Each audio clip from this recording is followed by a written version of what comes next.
мы рады приветствовать вас на торжественной церемонии награждения WorldSkills Акмола 2022.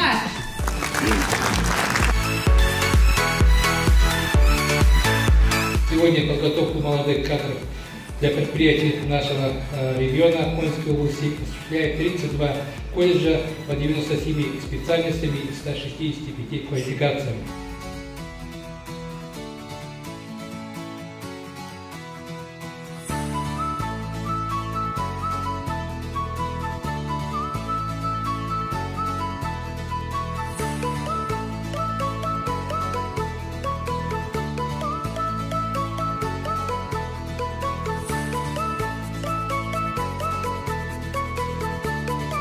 WorldSkills Акмола 2022 жылы құтқару жұмыстары компетенциясы бойынша қатысып отырмын.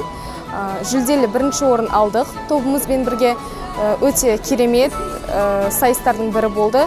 Өзіме мамандығымды дұрыс таңдағыма тағы көз жеткіздім. Барлығы керемет болды. Маған өте қатты ұнады.